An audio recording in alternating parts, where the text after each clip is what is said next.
Imagine having the life of your dreams. Not temporary cash and glory, but happiness and inner peace.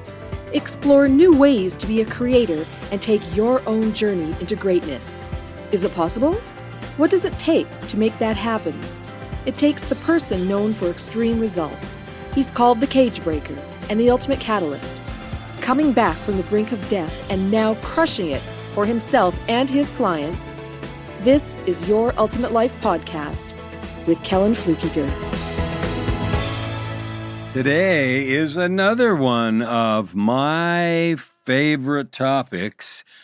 And I said that yesterday at the beginning, and it turns out today is another one. And saying it turns out might seem funny because I pick the topics. But anyway, today the topic is gratitude. Gratitude. And there's all kinds of discussion about that. An attitude of gratitude is a saying that coaches and other motivational people use as an antidote for depression and for selfishness and for all kinds of things. Some people have talked about gratitude journals, which are beautiful. They're something that you can do to write down things that inspire gratitude in you or things that you particularly are grateful for. There are lots of ways to use them. Another way I've heard that described is a rampage of appreciation, which was something that someone told me they did every morning, was to take 5 minutes and write down as many things as they could, as fast as they could write for 5 minutes about stuff they were grateful for. And so that was the rampage of appreciation. One of the things that I teach in the results equation is a gratitude practice, which is different than that. A rampage of appreciation, some people say, list 100 things you're grateful for, and then people take off and do it, and they say, whatever they're grateful for, and then they end up saying things like, I'm grateful for my foot, that it's there, and my hand, and there's absolutely nothing wrong with that at all. It's powerful and important to recognize it and acknowledge it. And I've tried lots of different ways to be grateful. And there are two reasons specifically. One is it is a powerful tool. It is a powerful tool to get us out of negativity, to get us out of focusing on what's wrong, what's broken, what's not happening that we want, to focus on what we are truly grateful for. And the second reason it does get us, changes our mood and attitude and neurochemistry and stuff, it also changes who we are. Because when we have a regular practice of gratitude, we become different people. We become people who are focused on what there is. We move from pessimism to optimism. We become more half full than half empty. And that does lots of stuff. Now, this isn't an episode on pessimism and optimism, although that's a good idea. I should do that. I'm going to do that. There's a bunch of studies that show how much longer optimists live than pessimists, and a bunch of really good reasons to be optimistic. But anyway, being grateful moves us in that direction. And if we do it regularly, we get in the habit of being grateful, and we look at things with the possibility, with an eye of possibility instead of the eye to what's missing. And all of those are great reasons and great ways to do gratitude. The way that I teach it, that I found to be the most powerful, is the opposite of a rampage of appreciation, but it is much slower. In other words, pick one thing that you are grateful for, just one thing, and meditate, think about, focus on, completely get absorbed in that one thing until you start to have a physical experience. Now, you know what it's like to be grateful for something. Maybe you're expecting something bad or rough or bad news, and it turns out to be good. And you have a physical sensation that washes over you. It's visceral. It passes through different parts of your body. I've heard it described lots of ways, but it's physical sensation. And we know why that is. There's some neurochemistry associated with all of our emotions, and gratitude is no exception. That feeling of gratitude is associated with that a set of neurotransmitters and chemistry. Now, here's the reason I do what I do with gratitude. I have myself, or whoever I'm working with, experience the gratitude, the thing that they're grateful for, until that neurochemical cocktail kicks in. So let's say you think about being grateful for your partner. Your life partner, that's a real easy one, assuming you're having a decent relationship.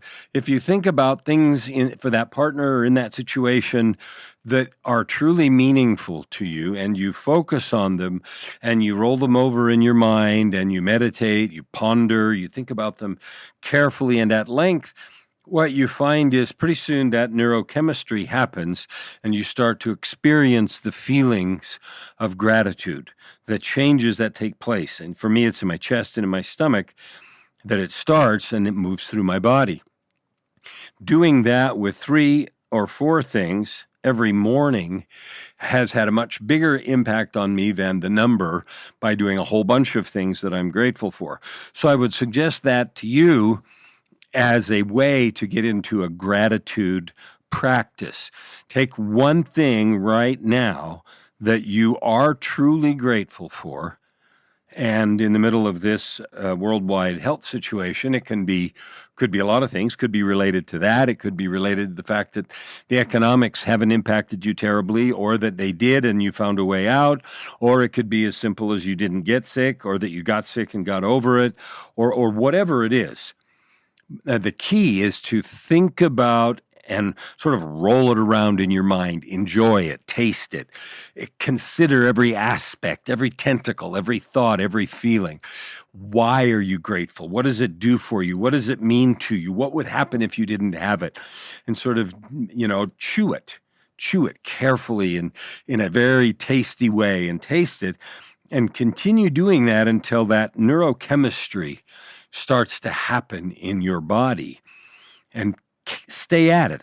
As you start to have that feeling, the feeling of real gratitude that you're truly grateful for that thing, stay with it for another minute or so. And what I can promise you is it will start to have a profound effect on you. And then pick another thing and do the same thing. Go through the whole process again of thinking why you're grateful for it, what it means to you, what it would be what things would be like without it, and so forth, until again you've had the experience of having the neurochemistry start to be generated in your body. And then do that with a third thing with the same detail, and it takes a few minutes for each one. It isn't something generally that you can just think of, I'm grateful, okay, great, and then you're flooded with the neurochemistry. It takes some massage, and it takes some chewing and some time, and I would encourage you to do that. Now, here's what happens when you do. Your body is then flooded with the neurochemistry of gratitude. The neurochemistry of gratitude prolongs life. It heals. It is powerful and healing. And I don't know about you, but I can't think of anyone right now who doesn't need power and healing in their life. So that's the gratitude ritual that I use myself and that I teach in coaching. For the rest of this podcast episode, I want to talk about the 3 pieces of gratitude that I'm experiencing right now in the wake of this illness and all of its attendant circumstances. The first one is I'm grateful that I'm alive. And I mean that in the most sincere way possible. This is a physical thing.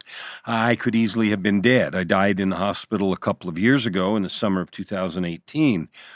I had a near-death experience and some conversations with God at the door between life and eternity. And in that conversation, was given a choice about whether to come home to eternity or to return here.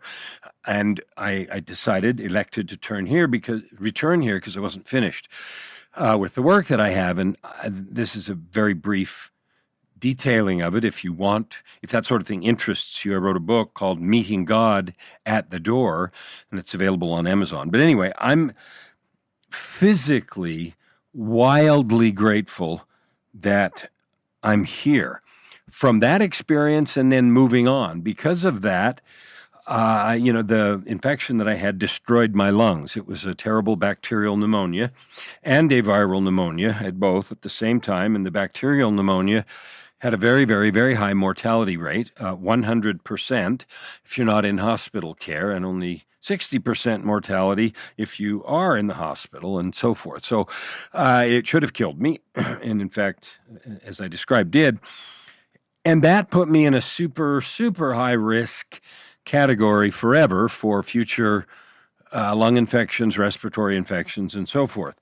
So when I left the hospital in July of 2018, they told me that it would be 2 years to never that my lungs would ever recover from the damage. Now, I've been working on them for the 2 years in between, because we're coming up next month on 2 years, and they have been recovering. I've started in the last little while to really push hard to see what I could do, and I'm on some pretty serious, medication they give to emphysema and COPD sufferers, that sort of thing. But anyway, it's responding well, and so I have an enormous gratitude that I'm alive. Now, the second thing that I'm really grateful for right now is that I'm alive. Wait a minute, Colin, that's what you said about the first one. You're grateful to be alive. Well, I mean this alive in a different way.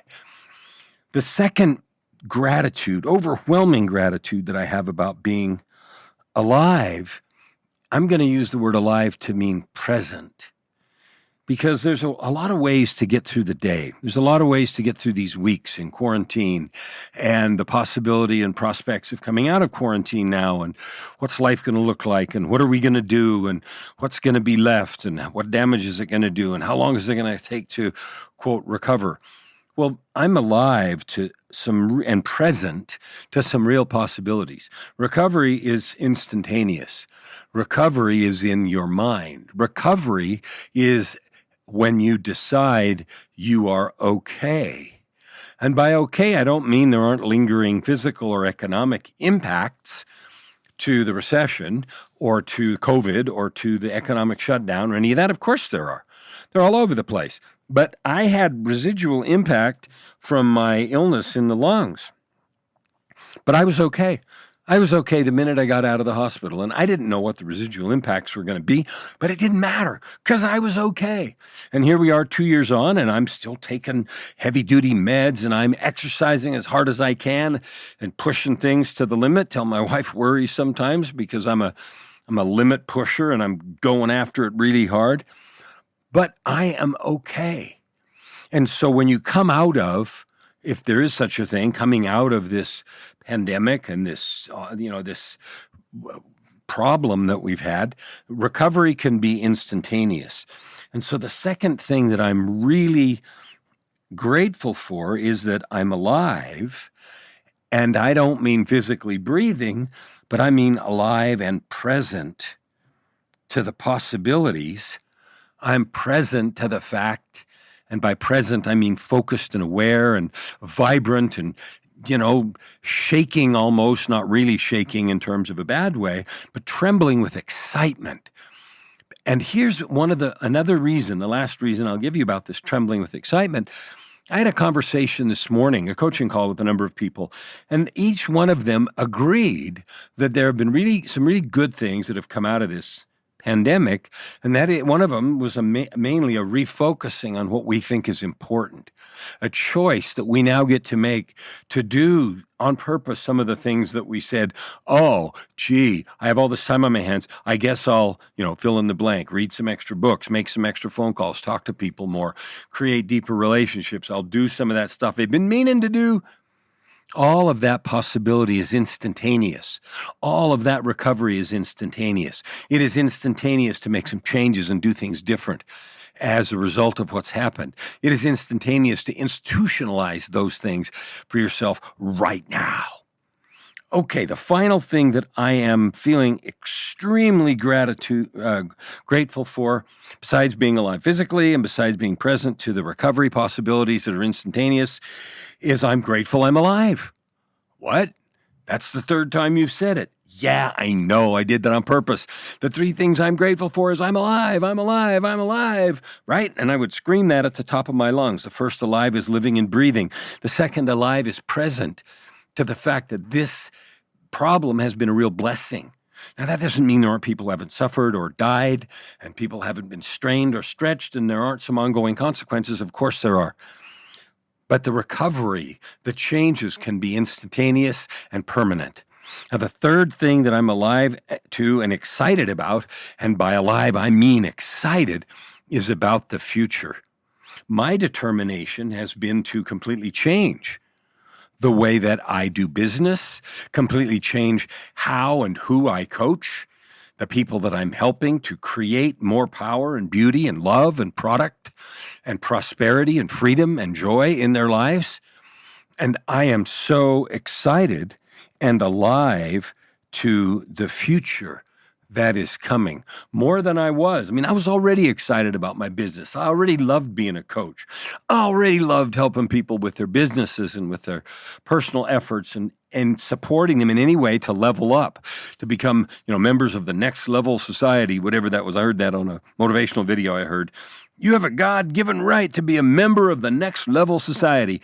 That was someone giving a talk, and I thought it was a great line. But anyway, every single one of us have the opportunity, if we want to take stock and to create the future of our choosing, to create the future that looks exactly like we want it to look like.